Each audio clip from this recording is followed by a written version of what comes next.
Very good morning students, welcome to triple A bright academy online platform. और आज हम लोग डिस्कस करने वाले हैं previous year questions of ICT.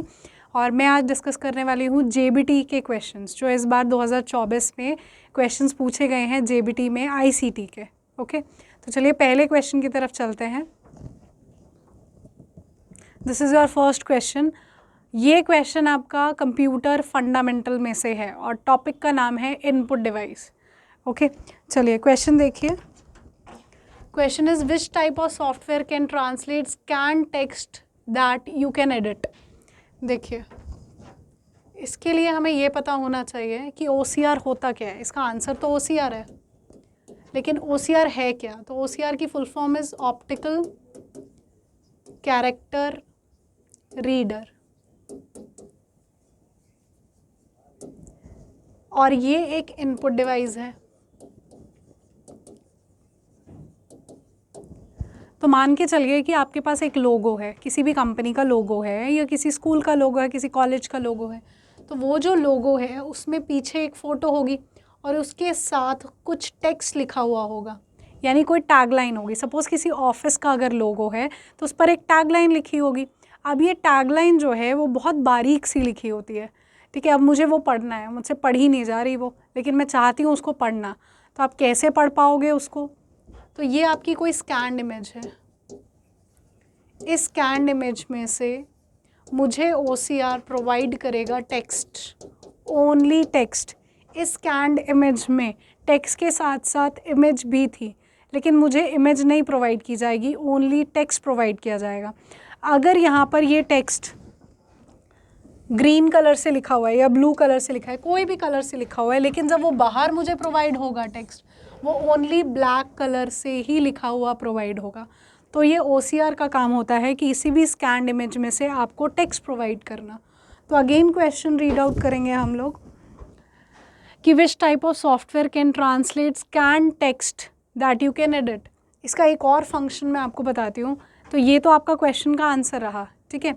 एक और काम बताती हूँ OCR का। जैसे आप लोग व्हाट्सएप पर किसी को कोई इमेज भेज रहे हैं, कोई फ़ोटो मैंने भेजी, तो उसमें 4 चीज़ लिखी हुई थी और मैं उसको सिलेक्ट करके किसी एक पर्टिकुलर चीज़ को सिलेक्ट करती हूँ या अंडरलाइन करती हूँ या मैं टिक लगाती हूँ कि मैं इन 10 चीज़ों के को छोड़कर मैं इस पर्टिकुलर चीज़ के बारे में बात कर रही हूँ, या मैंने उसको सर्कल किया या उस पिक्चर के ऊपर मैंने कुछ राइट डाउन किया। तो ये सारा काम आप लोग करते हैं इस एक ऑप्शन के साथ। इस तरीके का एक ऑप्शन आता है, एक पेन बना हुआ आता है, हमारे क्रॉप के साथ बना हुआ आता है, फ़ोन में आपने देखा होगा। इसको हम डूडल कहते हैं या मार्कअप कहते हैं। तो आपने उस इमेज पर जो आप भेज रहे थे किसी को, वो एक इमेज ही थी और उस पर आपने कोई टेक्स्ट राइट डाउन कर दिया, ठीक है। तो आपने कोई एडिटिंग करी उस फोटो में। ये काम भी OCR का ही होता है। Next question is the space left behind the margin and the start of a paragraph is called, that is gutter margin।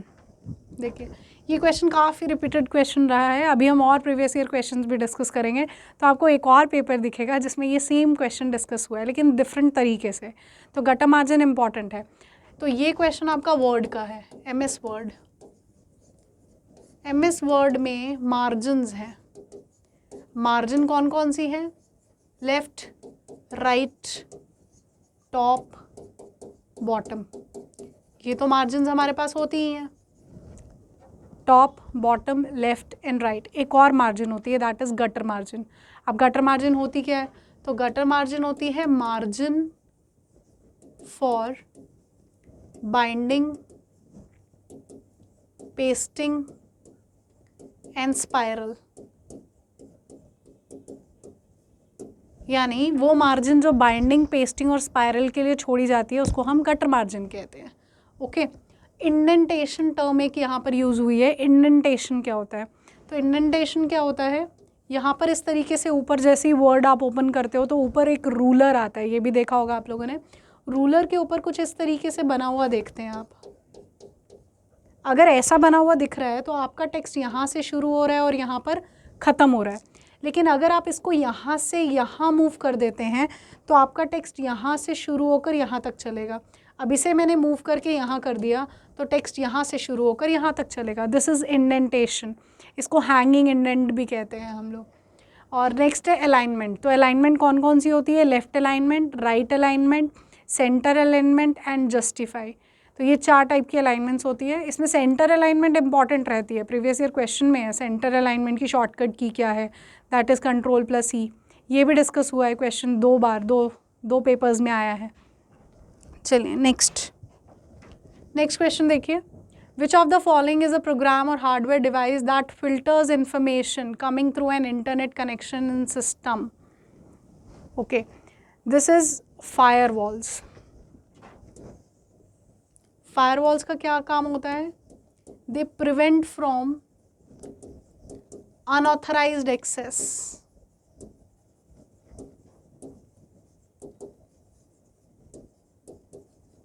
या हम कह सकते हैं थर्ड पार्टी एक्सेस से बचाता है।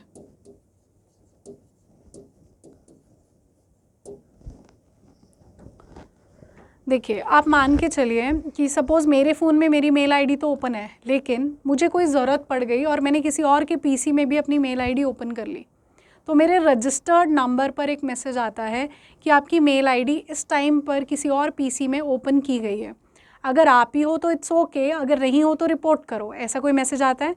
ये मैसेज बिकॉज ऑफ फायरवॉल आता है, क्योंकि उसे तो नहीं पता ना कि मैं ही हूँ जो किसी और के पीसी में अपनी मेल आईडी खोल रही हूँ। उसको ऐसा लग रहा है कि कोई थर्ड पार्टी जो अनऑथराइज्ड है, जिसको मैंने अपनी यूज़र आईडी और पासवर्ड नहीं बता रखा, वो ट्राई कर रहा है एक्सेस करने का, तो उसको तो कुछ ऐसा लग रहा है। तो फायरवॉल जो है वो हमें थर्ड पार्टी या अनऑथराइज एक्सेस से बचाता है। तो इस क्वेश्चन का आंसर इज़ फायरवॉल। एंटीवायरस भी है यहाँ ऑप्शन में। तो एंटीवायरस जो है वो हमें मालवेयर से बचा रहा है, यानी वायरसेस से बचा रहा है। और कुकीज़ क्या होती हैं? Cookies are histories. जैसे आप लोग गूगल पे कुछ सर्च आउट करते हो तो सारी चीज़ें हमारी हिस्ट्री में चली जाती है ना, तो यानी जो कुकीज़ होती हैं वो स्मॉल फाइल्स होती हैं जो यूज़र की एक्टिविटीज़ को ट्रैक करती है, क्योंकि हिस्ट्री में वही जाता है जो हम लोगों ने काम किया। तो यूज़र की जो एक्टिविटीज़ को ट्रैक कर रहा है on internet, that is cookies.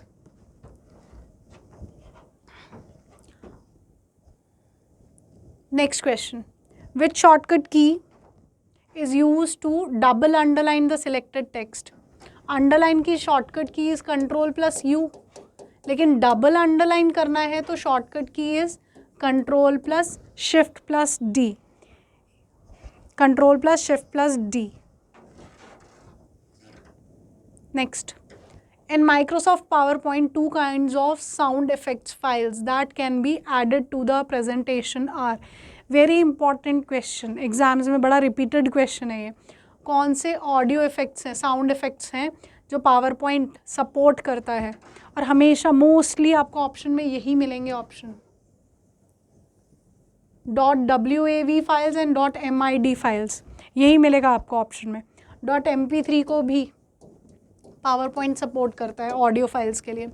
GIF, JPG और GIF, JPG, ठीक है, ये अलग दे रखी है ना, GIF और JPG दे रखी है।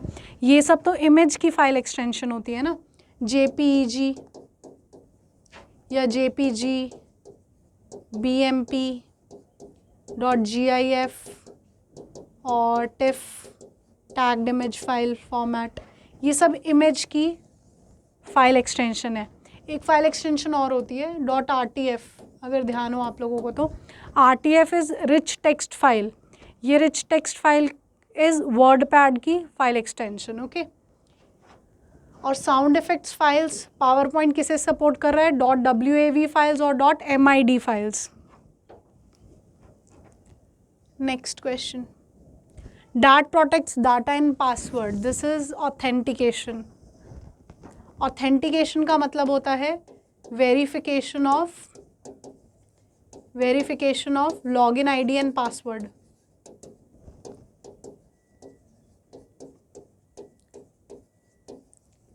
लॉगिन आईडी और पासवर्ड की वेरिफिकेशन को हम ऑथेंटिकेशन कहते हैं। ऑथेंटिकेट टर्म आप लोगों ने बहुत बार यूज़ किया होगा, जैसे हम यूज़र आईडी और पासवर्ड डाल रहे हैं, इंस्टा स्टार्ट करना है हमको या अपना जीमेल ओपन करना है, तो यूज़र आईडी पासवर्ड डालते हैं, दोनों में से कुछ भी रॉन्ग होता है तो आईडी ओपन नहीं होती। दिस इज़ ऑथेंटिकेशन, यानी वेरिफिकेशन हो रहा है आपका यूज़र आईडी करेक्ट है, पासवर्ड करेक्ट है, दोनों करेक्ट होगा तभी आईडी ओपन होगा। नेक्स्ट है एनक्रिप्शन, जो आपका डाटा और पासवर्ड प्रोटेक्ट कर रहा है, दैट इज़ ऑथेंटिकेशन। ठीक है, अगली टर्म्स भी हम डिस्कस कर लेते हैं यहाँ पे। एनक्रिप्शन क्या होता है? एनक्रिप्शन का मतलब होता है, जैसे सपोज ये मैंने हेलो लिखा है, एनक्रिप्शन आप लोगों ने व्हाट्सएप पे देखा होगा ना, data is encrypted, even WhatsApp भी इसे पढ़ नहीं सकता, सिर्फ आप और जिसको सेंड कर रहे हो जो रिसीवर है उनके बीच में वो डाटा रहेगा, डाटा इज़ सिक्योर्ड इस तरीके से। तो जब एनक्रिप्शन पूछती हूँ मैं, हमेशा मेरे को आंसर मिलता है कि डाटा इज़ सिक्योर्ड। लेकिन किस तरीके से सिक्योर किया गया है एनक्रिप्शन में डाटा? आपके सामने होते हुए भी आप डाटा को पढ़ नहीं पा रहे हो, दैट इज़ एनक्रिप्शन। सिक्योर तो डेफिनेटली किया गया है डाटा को, लेकिन कैसे? जैसे ये एक हेलो टर्म है, मुझे पढ़नी आती है इंग्लिश, तो I can read this is hello written, और मेरे से ये डाटा सिक्योर नहीं है बिकॉज मैं इसको ईजिली पढ़ पा रही हूँ। तो this is your plain text, plain text है।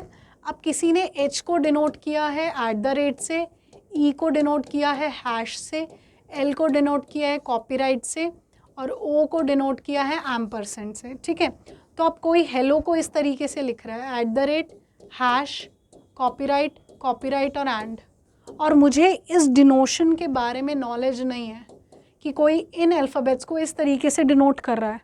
ठीक है, तो मेरे सामने अगर ये टेक्स्ट रख दोगे, सिर्फ ये टेक्स्ट रख दोगे, तो भी मैं पढ़ के नहीं बता सकती कि इसका मतलब हेलो है। दिस इज़ एनक्रिप्शन, यानी प्लेन टेक्स्ट को सिफर टेक्स्ट में बदला जाता है, तो आपके सामने पड़ा हुआ डेटा भी आप पढ़ नहीं सकते। This is encryption. Next, what is Microsoft outlook used for? Outlook services क्या है? माइक्रोसॉफ्ट आउटलुक जो है ये माइक्रोसॉफ्ट का प्रोडक्ट है, माइक्रोसॉफ्ट की ईमेल सर्विस है ये। तो इससे पहले मुझे एक हॉटमेल के बारे में पता होना चाहिए। आप लोगों ने जीमेल, याहू मेल ये सुना होगा। तो जीमेल, याहू मेल से पहले हम लोग रेडिफ मेल का इस्तेमाल करते थे। कोई मेल आईडी लिखते तो हम ऐसे लिखते ना abc@gmail.com, तो हम ऐसे ही लिखते थे abc@rediffmail.com, शायद आप लोगों ने सुना भी हो। तो इससे पुराना वाला था abc@hotmail.com। हॉटमेल का फाउंडर कौन था? सबीर भाटिया। इसको बनाने वाला था Sabir Bhatia.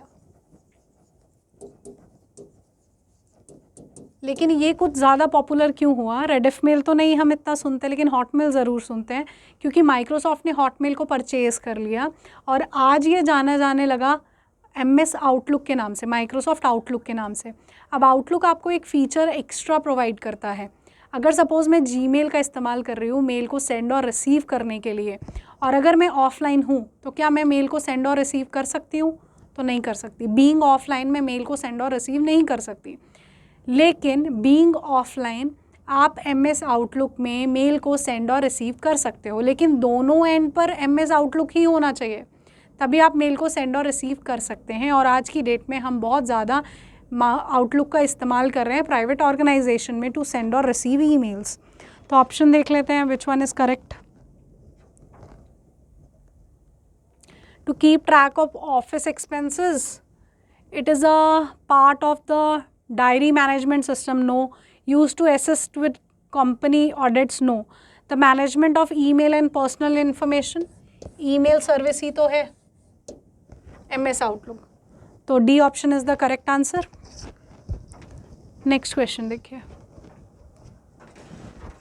which of the following is the input device? Very easy question. Monitor, speaker and printer, ये तीनों आपके आउटपुट डिवाइस हैं। तो इनपुट डिवाइस खाली आपका माउस है, तो mouse is the answer. Very simple question. Next, what does N operating system do? देखिए, ऑपरेटिंग सिस्टम होता क्या है?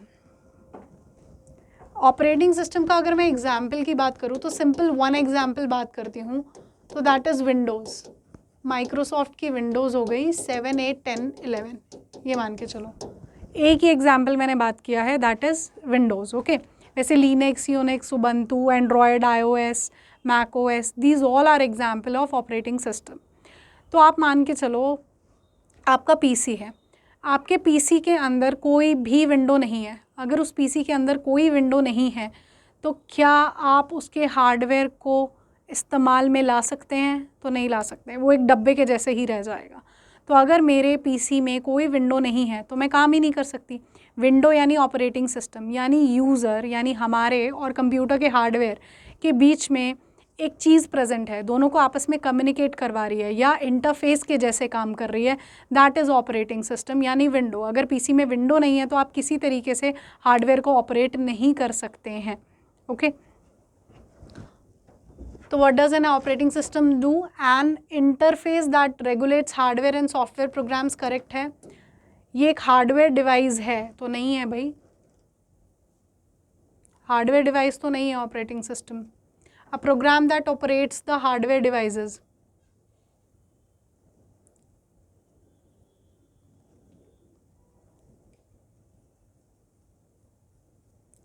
करेक्ट आंसर बनेगा इसका सी ऑप्शन। देखो, N interface that regulates hardware and software नहीं है, पता है क्यों? देखो, इंटरफेस बिटवीन वो कौन है? तो interface between hardware end user है, इसीलिए ये करेक्ट नहीं बनेगा।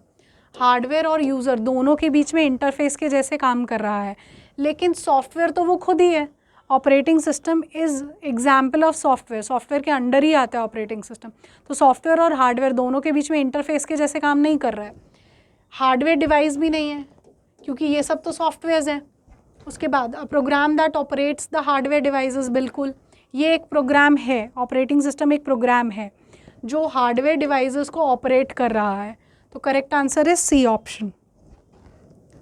नेक्स्ट क्वेश्चन देखिए, which of the password is most secure? Password वो सिक्योर ज़्यादा है जहाँ पर हम लोगों ने नंबर्स का इस्तेमाल किया है, अल्फ़ाबेट्स का भी इस्तेमाल किया और स्पेशल सिंबल्स का भी इस्तेमाल किया है। तो this one is most secure.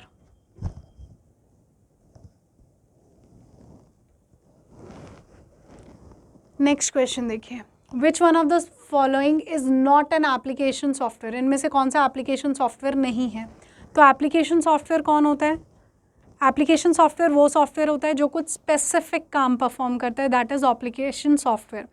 तो एप्लीकेशन सॉफ्टवेयर में कौन है? जैसे मान के चलो MS ऑफिस है, अगर मेरे PC में MS ऑफिस नहीं होगा तो क्या मैं अपने PC में काम कर सकती हूँ? तो बिल्कुल काम कर सकती हूँ मैं अपने PC में। सिर्फ MS ऑफिस रिलेटेड काम नहीं कर पाऊँगी, बाकी सारा तो काम कर पाऊँगी ना। तो MS office is an example of application software. Window 11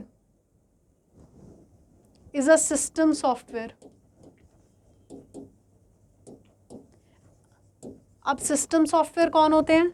तो सिस्टम सॉफ्टवेयर होते हैं जिनके बिना आपका कंप्यूटर काम ही नहीं कर सकता, कुछ भी काम नहीं कर सकता है, ठीक है। जैसे ऑपरेटिंग सिस्टम यानी आपकी विंडोज़ नहीं है तो हार्डवेयर के जैसे ही रहेगा, कोई काम नहीं कर सकता वो। और वर्डपैड, फोटोशॉप और MS Excel, these are all example of application software. तो इनमें से कौन सा नहीं है application software? That is window 11, क्योंकि ये सिस्टम सॉफ्टवेयर के अंडर काउंट होता है। Which of the following is not an operating system? इनमें से कौन सा ऑपरेटिंग सिस्टम नहीं है? तो ओरेकल नहीं है। विंडोज़, लिनक्स और डॉक्स ये सब ऑपरेटिंग सिस्टम के एग्जाम्पल हैं। A computer program that converts an entire programme into machine language is called, that is compiler. हमारे पास कंप्यूटर की जो लैंग्वेज है, आज भी हमारे पास बहुत सारी लैंग्वेजेस हैं जिनमें हम कंप्यूटर पे काम करते हैं, लेकिन आज भी जो कंप्यूटर को लैंग्वेज समझ में आती है वो लैंग्वेज है मशीन लैंग्वेज यानी 0-1। चाहे हमारे पास बहुत सारी लैंग्वेज है, स्टिल कंप्यूटर को 0-1 ही समझ में आता है। लेकिन हम लोग 0-1 में तो इनपुट देते ही नहीं है ना कंप्यूटर को, किसी भी तरीके से आप 0-1 में कंप्यूटर को इनपुट नहीं दे रहे हैं। तो हम लोग जिस लैंग्वेज में कंप्यूटर को इनपुट दे रहे हैं that is high level language. लेकिन कंप्यूटर को ये लैंग्वेज समझ कैसे आ रही है? तो हम लोग ट्रांसलेटर्स का इस्तेमाल कर रहे हैं। अब ये ट्रांसलेटर्स कौन है? आप ऐसे मान के चलो कि आपकी लैंग्वेज कुछ और है और मेरी लैंग्वेज कुछ और है। आपको पंजाबी आती है, मुझे तमिल आती है, तो दोनों की डिफरेंट लैंग्वेज होगी, तो आपस में कम्युनिकेट कैसे किया जाएगा? मुश्किल हो गई ना बात। तो कम्युनिकेशन के लिए हम लोग एक सिमिलर लैंग्वेज का इस्तेमाल करेंगे तभी बात हो पाएगी। अब जब दोनों की लैंग्वेज डिफरेंट है तो एक तीसरा बंदा बीच में बिठाना पड़ेगा, दैट इज़ ट्रांसलेटर। तो हमारे पास कंप्यूटर्स में भी ट्रांसलेटर्स होते हैं और 3 टाइप के ट्रांसलेटर्स होते हैं, एक असेंबलर, एक कंपाइलर और एक इंटरप्रेटर। तो कंपाइलर और इंटरप्रेटर दोनों का एक ही काम होता है कि हाई लेवल लैंग्वेज को मशीन लैंग्वेज में बदलना, लेकिन ये कैसे बदलते हैं इसमें डिफरेंस है, और ये हमारा क्वेश्चन भी आ गया है यहाँ पर। तो जब जैसे सी लैंग्वेज और C++ लैंग्वेज में हम कंपाइलर का इस्तेमाल करते हैं, तो अगर मैं सी लैंग्वेज में प्रोग्राम लिख रही हूँ तो सी एक हाई लेवल लैंग्वेज है जिसमें अल्फ़ाबेट्स, नंबर्स और सिंबल्स का इस्तेमाल हुआ, तो मैंने पूरा प्रोग्राम लिखा। प्रोग्राम लिखने के बाद मैं कंपाइल करने की कमांड देती हूँ। अब जैसे ही कंपाइल करने की कमांड देती हूँ तो इकट्ठे एरर्स आ जाते हैं। अब इकट्ठे एरर्स आ गए, अगर आप मुझे बोलोगे भाई मैम आप हमारा ना मैथ्स का पेपर चेक कर दो, तो मैं बिल्कुल नहीं कर सकती क्योंकि मैथ्स मुझे नहीं आती है। अगर आप मुझे कहोगे मैम आप मेरा कंप्यूटर का पेपर चेक करो, तो डेफिनेटली मैं चेक कर पाऊँगी क्योंकि मुझे कंप्यूटर आती है। तो ऐसे ही एरर कौन निकालेगा? पूरा प्रोग्राम मैंने लिखा और कंपाइल करने की कमांड दी, तो कंप्यूटर ने एरर निकाल कर दे दिया है मुझे। अब कंप्यूटर को तो हाई लेवल लैंग्वेज आती ही नहीं है, तो कंपाइलर ने क्या किया, पूरे प्रोग्राम को एक ही बार में हाई लेवल लैंग्वेज से मशीन लैंग्वेज में बदल दिया। तभी तो इकट्ठे एरर्स आए, क्योंकि उसको बात समझ में आई कि क्या कहना चाह रहे हो। तो यानी पूरे प्रोग्राम को एक ही बार में हाई लेवल लैंग्वेज से मशीन लैंग्वेज में कौन बदलता है? कंपाइलर। लेकिन इंटरप्रेटर यहाँ पे लिखा हुआ है, interpreter line by line convert करता है। कैसे? अगर ये आपने प्रोग्राम लिखा हुआ है, जो इंटरप्रेटर है वो पाइथन और रूबी जैसी लैंग्वेजेस में इस्तेमाल होता है, और अकेली जावा एक ऐसी लैंग्वेज है जिसके अंदर कंपाइलर एंड इंटरप्रेटर दोनों का इस्तेमाल किया जाता है। तो इंटरप्रेटर क्या कर रहा है, ये आपने एक प्रोग्राम लिखा है जो हाई लेवल लैंग्वेज में सपोज पाइथन में लिखा है, तो वो पहले इस लाइन को पढ़ रहा है। पढ़ने का मतलब है हाई लेवल लैंग्वेज से मशीन लैंग्वेज में बदल रहा है। जब वो दूसरी लाइन पढ़ रहा था उसको यहाँ पर एरर मिलता है, तो वो रुक जाता है। वो कहता है पहले इस एरर को करेक्ट करो फिर मैं आगे पढ़ूंगा। यानी उसने अभी तक सिर्फ इतना ही हाई लेवल लैंग्वेज से मशीन लैंग्वेज में बदला है। तो यानी इंटरप्रेटर कैसे कन्वर्ट कर रहा है हाई लेवल लैंग्वेज से मशीन लैंग्वेज में? Line by line. और कंपाइलर कैसे कन्वर्ट कर रहा है? पूरे प्रोग्राम को एक ही बार में। तो इस क्वेश्चन का answer is compiler. What is cyber security? Cyber security क्या है? जो हमारे साइबर अटैक्स हैं उनके अगेंस्ट हमें जो सिक्योरिटी प्रोवाइड की जा रही है, दैट इज साइबर सिक्योरिटी। तो फर्स्ट ऑप्शन है cyber security provide security against malware. Correct, malware के अगेंस्ट हमें सिक्योरिटी प्रोवाइड करता है। Cyber security provide security against cyber terrorist. बिल्कुल करेक्ट। साइबर टेररिज्म भी होता है, जो टेररिज्म साइबर की टर्म्स में हो, that is cyber terrorism. Cyber security protects a system from cyber attacks. बिल्कुल सही। तो आंसर इज डी ऑप्शन, यानी ऑल ऑफ दी अबव।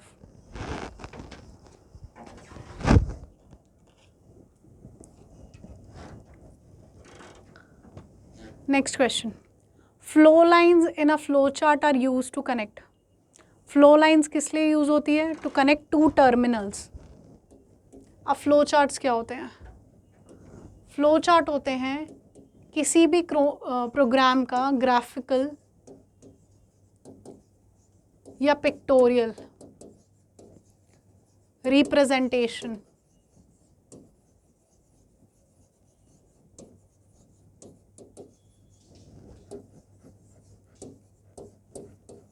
किसी भी प्रोग्राम का पिक्टोरियल या ग्राफिकल रिप्रेजेंटेशन, इसे हम कहते हैं फ्लो चार्ट। ऐसे ही हमारे पास एल्गोरिथम भी होता है, लेकिन एल्गोरिथम क्या होता है?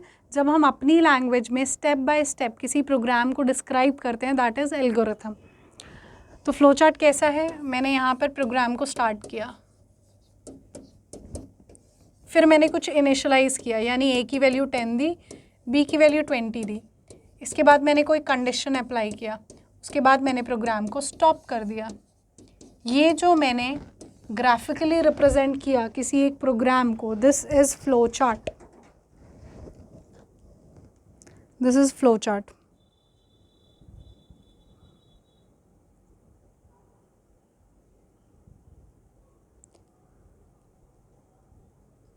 तो अगर आप लोग देखो तो यहाँ पर कुछ सिंबल्स का इस्तेमाल किया जा रहा है, सिंबल्स का इस्तेमाल कर रहे हैं ना हम लोग। तो कौन से सिंबल फ्लो चार्ट में किस चीज़ के लिए इस्तेमाल हो रहे हैं? तो अगर आप लोग देखें तो हम लोग ओवल का इस्तेमाल कर रहे हैं स्टार्ट और एंड के लिए। तो ये स्टार्ट और एंड के लिए इस्तेमाल किया जा रहा है। इसके बाद आपको ये पैरेललोग्राम दिख रहा है ना?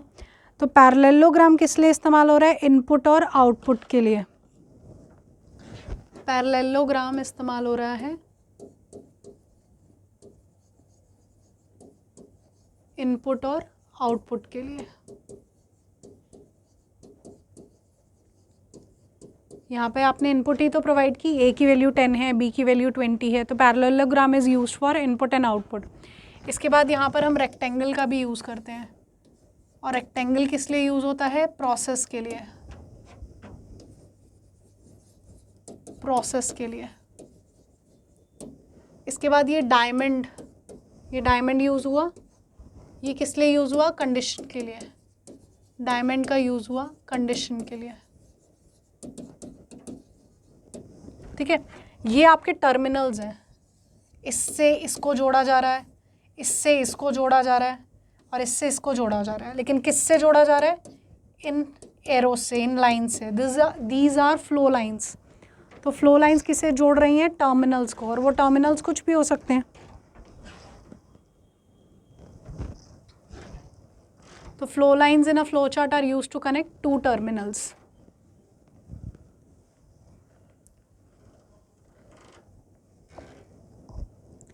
Next, okay. तो ये आपके जेबीटी के 15 क्वेश्चन थे जो इस बार 2024 में पूछे गए थे, ठीक है।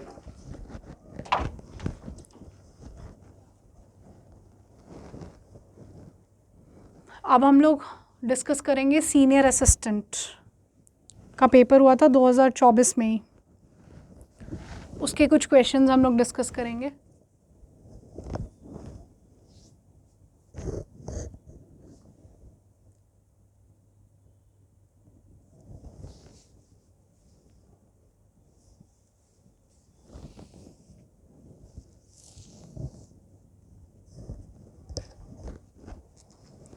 चलिए, सीनियर असिस्टेंट 2024 का पेपर है।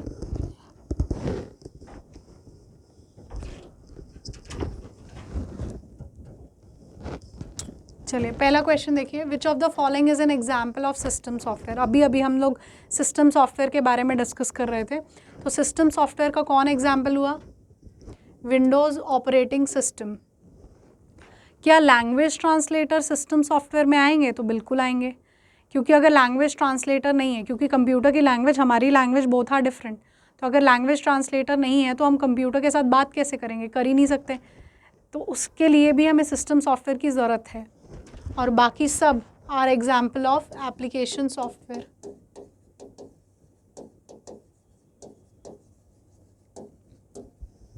और सिस्टम सॉफ्टवेयर की डेफिनेशन क्या है? which directly communicates with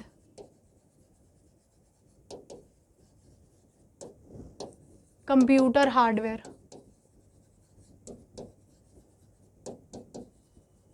उन्हें हम कहते हैं सिस्टम सॉफ्टवेयर, जिसके अंदर ऑपरेटिंग सिस्टम भी आता है और लैंग्वेज ट्रांसलेटर भी आता है। और एप्लीकेशन सॉफ्टवेयर कौन होते हैं? जो कुछ स्पेसिफिक काम परफॉर्म करते हैं।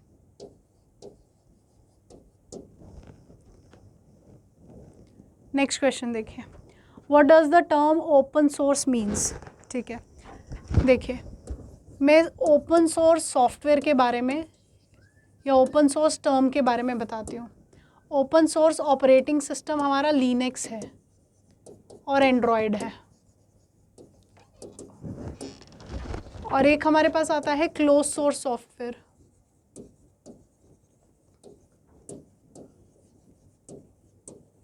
क्लोज सोर्स सॉफ्टवेयर के अंदर आता है MS ऑफिस। ये दोनों एग्जाम्पल्स अगर आपको समझ में आ जाते हैं तो टर्म्स आपको क्लियर हो जाएंगी।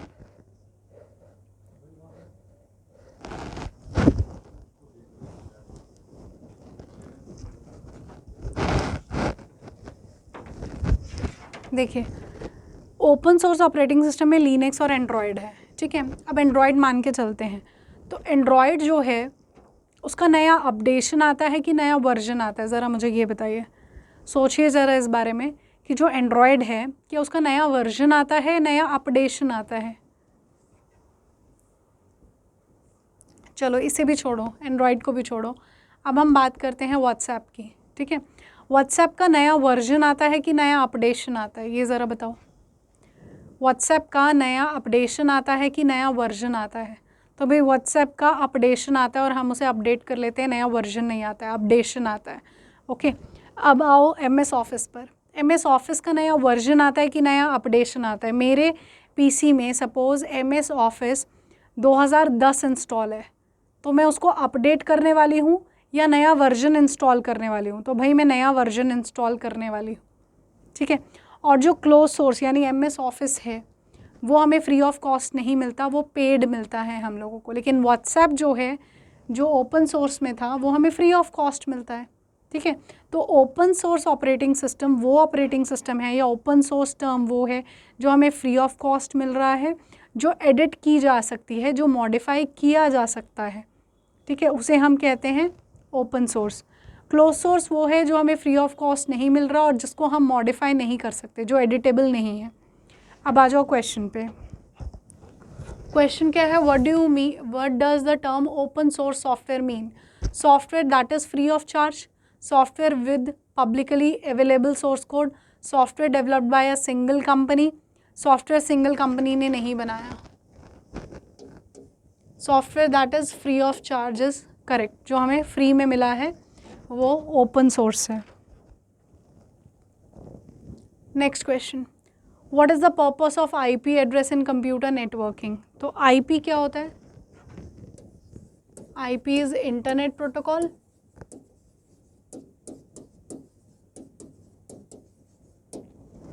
और IP एड्रेस क्या बताता है? जैसे हमारे घरों के एड्रेस हैं, वैसे ही जो कंप्यूटर के घर के एड्रेस हैं, दैट इज़ IP एड्रेस ना। तो IP एड्रेस के लिए क्या है? पहला ऑप्शन है आइडेंटिफाई अ वेबसाइट, तो नहीं। Identify a computer on a network, बिल्कुल सही, किसी भी कंप्यूटर का एड्रेस बताता है। तो identify a computer on a network. Next, which Excel feature is use to automatically adjust the width of a column to fit it contents? देखिए, आपका बाय डिफ़ॉल्ट कॉलम इतना होगा MS एक्सेल के अंदर, और आप इसमें कोई टेक्स्ट लिख रहे हो, कोई वर्ड लिख रहे हो, और वो वर्ड काफ़ी बड़ा है, इतना बड़ा है, ठीक है। तो ये वर्ड इसके अंदर तो पूरा नहीं आया, तो जब तक ये वर्ड पूरा नहीं आया तो यहाँ पर हैश आ जाता है, इस तरीके से लिखा हुआ आ जाता है, हैश दिखता है आपको इंस्टेड ऑफ ये वाला वर्ड। आप इसे यहाँ से खिसका कर जब यहाँ कर दोगे तब ये पूरा का पूरा आपको वर्ड दिखेगा, ठीक है। लेकिन हमारे पास एक ऑप्शन आता है जो ऑटो फिट है। जैसे ही आप ऑटो फिट पर क्लिक कर देते हो तो ये ऑटोमेटिकली कॉलम अपनी विड्थ को एडजस्ट करता है। जो भी आप टेक्स्ट लिख रहे हो वो चाहे कितना भी बड़ा हो, ये ऑटोमेटिकली आपका कॉलम उस टेक्स्ट के अकॉर्डिंग एडजस्ट हो जाएगा। इस ऑप्शन को हम कहते हैं ऑटो फिट। तो दोबारा से क्वेश्चन पढ़िए, which Excel feature is use to automatically adjust width of a column to fit it contents? जो भी टेक्स्ट आप लिख रहे थे उसको फिट करना है कॉलम के अंदर, तो ऑटोमेटिकली कौन एडजस्ट करेगा width of the cell? That is auto fit. Okay, what is the correct syntax of if function? जो इफ फंक्शन है, this is logical function. MS Excel का ही क्वेश्चन है ये लॉजिकल फंक्शन है। MS एक्सेल आप लोग ओपन करोगे ना, आपने अगर थ्योरी पोर्शन पढ़कर आप ये सीनियर असिस्टेंट का पेपर कवर अप कर रहे हो तो आपको इजीली क्वेश्चंस वहाँ पर मिलेंगे। JBT का भी आज हम लोगों ने डिस्कस किया, JBT और सीनियर असिस्टेंट थ्योरी पोर्शन अगर कवर अप कर आ रहे हो तो आपके क्वेश्चन ईजिली कवर हो रहे होंगे, क्योंकि सारे क्वेश्चन के अकॉर्डिंग ही थ्योरी करवाई गई है। ओके, चलिए, तो ये एक लॉजिकल फंक्शन है। अगर मैं सिंटेक्स को छोड़कर बात करूं कि इफ़ हम लिखते कैसे हैं, सिंटेक्स क्या है? सिंटेक्स का मतलब होता है लिखने का तरीका, और MS एक्सेल में हमेशा कोई भी फॉर्मूला जो है वो इक्वल टू के साइन के साथ स्टार्ट होता है। अब मैं इसको लिखती कैसे हूँ, ये करेक्ट सीक्वेंस के बारे में पूछ रहा है, लेकिन उसे समझना भी ज़रूरी है। इक्वल टू इफ़ ब्रैकेट, पहले हम लिखते हैं कंडीशन। अगर ये कंडीशन ट्रू होती है तो जो यहाँ लिखा हुआ है वो रिज़ल्ट आएगा। अगर कंडीशन फॉल्स होती है तो जो यहाँ लिखा हुआ है this will be the result. Okay, इस तरीके से काम करता है इफ़ फंक्शन, जो एक लॉजिकल फंक्शन है। अब मुझे ये निकालना है कि स्टूडेंट पास है या फेल है। वो किस पे डिपेंड करने वाला है? तो भाई स्टूडेंट की परसेंटेज पे डिपेंड करने वाला है कि स्टूडेंट पास है या स्टूडेंट फेल है। सिंपल सी चीज़। तो मान के चलो A2 नाम का एक सेल है जिसमें आपने परसेंटेज ऑफ द स्टूडेंट निकाल रखी है, ठीक है। अगर वो परसेंटेज A2 वाला सेल की value is greater than equal to 33 तो स्टूडेंट विल बी पास, नहीं तो स्टूडेंट विल बी फेल। कुछ इस तरीके से मैं इसको लिख सकती हूँ एक एग्जाम्पल के तौर पर। अब मेरे A2 की वैल्यू मान के चलो इस 65, ठीक है। A2 की वैल्यू आई 65, स्टूडेंट की परसेंटेज है 65%। तो 65 is greater than equal to 33, मेरी कंडीशन हो गई ट्रू। तो जब कंडीशन ट्रू होनी है तब यहाँ जो लिखा है विल बी द रिजल्ट। तो कंडीशन ट्रू है तो ये रिजल्ट आएगा। तो इसमें रिजल्ट क्या आ गया? पास। अब मेरी A2 की वैल्यू इज़ 15, तो मेरी कंडीशन क्या हो गई? फॉल्स। तो जब कंडीशन फॉल्स होती है तो यहाँ जो लिखा है इज़ द रिजल्ट, तो मेरी कंडीशन फॉल्स हो गई, तो रिजल्ट क्या आएगा? फेल। ठीक है ना। इस तरीके से काम करता है इफ़ फंक्शन। अब इफ़ फंक्शन को लिखा कैसे जाता है, एग्जैक्ट सिंटैक्स क्या है? तो देखिए पहला ऑप्शन में क्या दे रखा है? इक्वल टू इफ़, ठीक है। लॉजिकल टेस्ट, ठीक है। ब्रैकेट, यही वाली ब्रैकेट, ये वाली ब्रैकेट का इस्तेमाल होगा, ठीक है। कॉमा, कॉमा भी ठीक है। ट्रू, ये भी ठीक है। देखिए यहाँ पर ब्रैकेट शुरू हुई और यहाँ पे ब्रैकेट बंद हुई, लेकिन दो बंद हो गई यहाँ पे ब्रैकेट। चलिए पहले हम लोग दूसरा ऑप्शन देखते हैं ज़रा।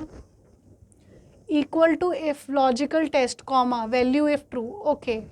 यहाँ पे फर्स्ट ऑप्शन में क्या गड़बड़ है? यहाँ पे लिखा है ट्रू और यहाँ लिखा है फॉल्स, तो ऐसा नहीं होता है। हमारे पास क्या आता है? बी ऑप्शन देखिए, equal to if logical test यानी कंडीशन टेस्ट हुई, कॉमा के बाद वैल्यू इफ ट्रू। यहाँ पर हमने क्या लिखा है? पास लिखा है ना, हमने ट्रू तो नहीं लिखा। ट्रू लिख के मैंने ब्रैकेट में तो नहीं लिखा ना, तो यहाँ पे क्या आता है? वैल्यू इफ ट्रू, जो भी वैल्यू आप लिखना चाह रहे हो ट्रू में, जैसे मैंने पास लिखा, और कॉमा वैल्यू इफ फॉल्स, तो वैल्यू इफ फॉल्स में क्या आएगा? फॉल्स। फेल लिखा हुआ है मैंने यहाँ पे, तो जो भी आप लिख रहे हो वो इन्वर्टेड कॉमाज में आता है, तो उनके लिए स्क्वायर ब्रैकेट का इस्तेमाल होता है, वो वैलिड है। लेकिन करली ब्रैकेट किसी भी तरीके से, यानी ये वाली ब्रैकेट किसी भी तरीके से फॉर्मूला में यूज़ नहीं होती है, सिंटेक्स में यूज़ नहीं होती है। अब यहाँ पे क्या गड़बड़ है? देखो करली ब्रैकेट्स का इस्तेमाल हो रखा है, तो गलत हो गया। यहाँ पे क्या गड़बड़ है? इसका इस्तेमाल हो गया, इसकी जगह क्या इस्तेमाल होता है? कॉमा। तो इसीलिए B option is correct.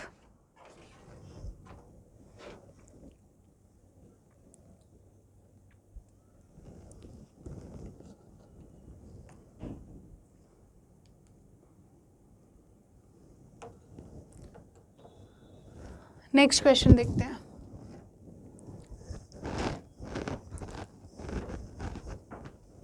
Next question power point का।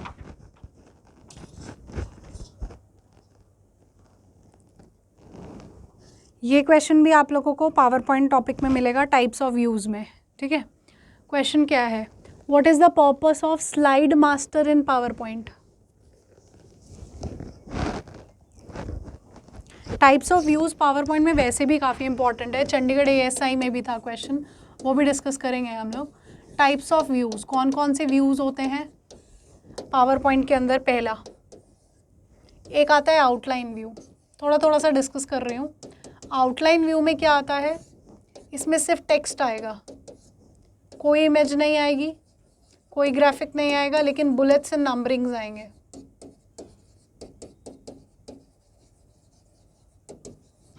यानी ये वाला व्यू आपको कुछ इस तरीके से दिखेगा। यहाँ पर इस तरीके से एक बुलेट बना है और यहाँ कोई हेडिंग लिखी है, उसके नीचे उसकी डिस्क्रिप्शन लिखी है, फिर एक और हेडिंग लिखी है बुलेट के साथ और उसकी डिस्क्रिप्शन लिखी है। कुछ इस तरीके का व्यू है जो आउटलाइन व्यू है, जिसमें कोई इमेज कोई टेक्स्ट नहीं आएगा, लेकिन उसके अंदर बुलेट्स एंड नंबरिंग आएंगे, जो ये रहे बुलेट्स, और सिर्फ टेक्स्ट पर काम होगा। सेकेंड व्यू आता है नोट पेज व्यू।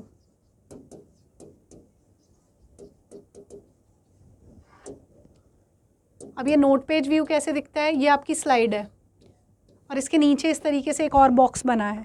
जैसे मैं प्रेजेंटर हूँ ना, तो मैं आपको ये स्लाइड्स के ज़रिए पढ़ा रही हूँ, तो अभी तो ये आपको स्लाइड दिख रही है। सपोज़ मेरे पास एक लैपटॉप है, तो मैं प्रेजेंटर हूँ, स्लाइड के ज़रिए मैंने आपको कुछ समझाना है। तो मेरे को जो लैपटॉप में स्लाइड दिख रही है, उसके नीचे इस स्लाइड से रिलेटेड कोई मैंने नोट्स बना रखे हैं, वो आपको नोट पेज व्यू में इस तरीके से बनता है। इस स्लाइड को समझाने के लिए मैंने कुछ नोट्स बनाए हैं, वो नोट पेज व्यू में बनते हैं। लेकिन नोट पेज व्यू में आपको तो ये स्लाइड दिखेगी, लेकिन ये दोनों चीज़ें सिर्फ प्रेजेंटर को दिखेंगी, यानी मुझे दिखेंगी ये दोनों चीज़ें। This is note page view. Next आता है slide sorter view. Slide sorter view में आपकी जो स्लाइड्स होती हैं बाय डिफ़ॉल्ट आपको कुछ इस तरीके से दिखती हैं, स्लाइड 1, स्लाइड 2, स्लाइड 3 ऐसे वर्टिकली। लेकिन स्लाइड सॉर्टर व्यू में क्या होता है, आपको हॉरिजॉन्टली एक ही पेज में सारी स्लाइड्स लगी हुई दिखती हैं। थंबनेल्स बनाना हो तो उसके लिए भी हम लोग स्लाइड सॉर्टर व्यू का ही इस्तेमाल करते हैं। तो ये सारी स्लाइड्स को हॉरिजॉन्टली दिखाता है एक ही सीक्वेंस में। उसके बाद आता है handout master. Handout master आपको बताता है क्या आपकी slide is suitable to be printed और नॉट, कि प्रिंट आउट निकालने के लिए सूटेबल है या नहीं है। इसके बाद आता है फुल स्क्रीन रीडिंग व्यू में। रीडिंग व्यू में क्या आएगा, आपकी जो स्लाइड है वो आपकी कंप्लीट स्क्रीन पे दिखेगी। जो ये स्लाइड है ये कंप्लीट स्क्रीन पे दिख रहा है, ये रीडिंग व्यू में ओपन किया गया है। इसके बाद आता है स्लाइड मास्टर। स्लाइड मास्टर क्या करता है, जैसे मेरे पास 10 स्लाइड है, अब 10 स्लाइड में मैं एक जैसा चेंज करना चाहती हूँ, ठीक है, तो मैं 10 की 10 स्लाइड में एक एक करके वो चेंज तो नहीं करूँगी ना, क्योंकि मेरे को सिमिलर चेंज चाहिए सबकी सब 10 स्लाइड में। तो मैं चाह रही हूँ कि जो आपकी फर्स्ट स्लाइड है उसमें मैं चेंज करूँ और ऑटोमेटिकली वो सेम चेंज 10 की 10 स्लाइड्स में हो जाए।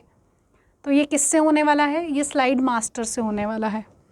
Next is slide show view.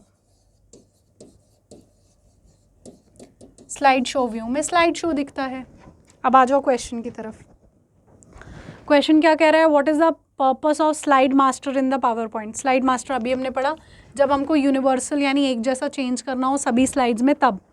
तो apply design and formatting to all slides in a presentation, पहला ऑप्शन ही करेक्ट है। सेकेंड कह रहा है create animation for individual slides, wrong. Insert hyperlinks in the presentation, wrong. Record narration of a slide show, wrong. तो अगर आपको all slides में एक जैसा बदलाव करना है तो हम स्लाइड मास्टर का इस्तेमाल करते हैं। Next question, which file consist of readymade styles that we can easily use for our presentation on PowerPoint. Okay, readymade styles या हम कह सकते हैं प्री डिफाइंड फॉर्मेट्स भी कह सकते हैं। अब आप लोगों ने सुना होगा कि रिज्यूम के ऑलरेडी टेम्पलेट्स बने हुए हैं MS वर्ड में, यानी प्री डिफाइंड फॉर्मेट बना हुआ है रिज्यूम का। अगर आप उसे सिलेक्ट करते हैं तो आपके पास एक प्री डिफाइंड फॉर्मेट आ जाता है, उसमें आप एडिट करके अपना रिज्यूम बना सकते हो। तो प्री डिफाइंड फॉर्मेट को या रेडीमेड फॉर्मेट को क्या कहा जाता है, टेम्पलेट कहते हैं।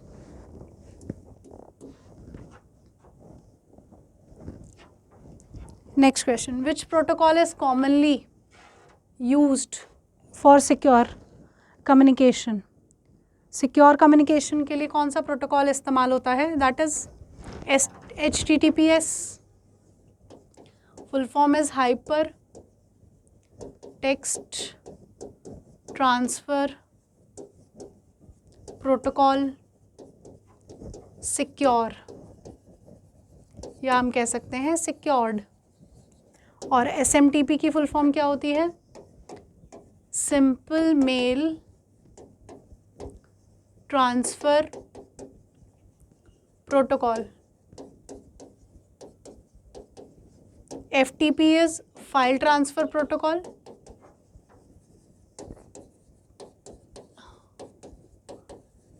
और HTTP again is hypertext transfer protocol. ये सभी एप्लीकेशन लेयर के प्रोटोकॉल हैं जो हम TCP/IP मॉडल में पढ़ते हैं। Next, what is fishing in the context of cyber security. देखिए, यहाँ पढ़ने से पहले मैं आपको फ़िशिंग की डेफिनेशन बता दूँ। ये फ़िशिंग आप लोगों को थ्योरी पोर्शन की वीडियोस में मिल जाएगा, मालवेयर के टॉपिक में या साइबर सिक्योरिटी के नाम से होगा, वहाँ पर मिल जाएगी ये टर्म। ओके, एक फ़िशिंग होती है मछली पकड़ने वाली फ़िशिंग, ठीक है, उस पर आते हैं ज़रा।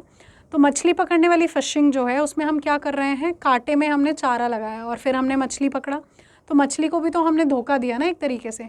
मछली को हम क्या बोल रहे हैं कि पहले हम उसका विश्वास जीत रहे हैं कि भाई इस कांटे में तुम्हारे लिए खाना है, लेकिन एक्चुअल में वो सच्चाई नहीं थी, हमें उसे पकड़ना था, तो हमने उसका विश्वास जीता, फिर हमने उसे धोखा दिया एक तरीके से। ओके, तो यहाँ फ़िशिंग में भी सेम चीज़ है। तो आपको डेफिनेशन ध्यान रखनी है, एक टर्म ध्यान रखनी है यहाँ पर, क्योंकि लैंग्वेज बदल सकती है डेफिनेशन की, लेकिन मतलब वही निकलने वाला है। ओके, तो सुनिए, फ़िशिंग क्या होती है। पहली बात तो ये एक फ्रॉडलेंट अटैम्प्ट है। ओके, फ्रॉडलेंट अटैम्प्ट है, लेकिन हम बिहेव कैसे करते हैं, पहले हम किसी के ट्रस्टवर्दी बनते हैं, फिर हम उसकी पर्सनल डिटेल्स कैसी भी डिटेल्स हो सकती हैं, चाहे उसकी यूज़र आईडी है, पासवर्ड है, एटीएम पिन्स हैं, चाहे उसकी फ़ोटोज़ हैं, चाहे उसकी वीडियोज़ हैं, कुछ भी प्राइवेट चीज़ें, पर्सनल डिटेल्स जब हम उसकी डिजिटल प्लेटफॉर्म पर ले लेते हैं, उस टर्म को फ़िशिंग कहा जाता है। ओके, अब आ जाओ क्या लिखा हुआ है। फ़िशिंग का क्या मतलब है, अ टाइप ऑफ मालवेयर, तो मालवेयर तो नहीं है। Unauthorise access to a network नहीं है भाई, बिल्कुल। Social engineering attack to trick users into revealing sensitive information, correct, ठीक है भाई। एक ट्रिक है जिसमें यूज़र अपनी सेंसिटिव इंफॉर्मेशन को प्रोवाइड करता है या उस पर अटैक किया जा रहा है। डाटा इंक्रिप्शन टेक्निक नहीं है, तो सी ऑप्शन इज़ करेक्ट। जब यही काम बाय कॉल्स किया जाता है, जो फ़िशिंग वाला काम है, जब कॉल्स के ज़रिए करेंगे तब उसे विशिंग कहा जाता है, और जब एसएमएस के ज़रिए करेंगे तब इसे स्मिशिंग कहा जाता है।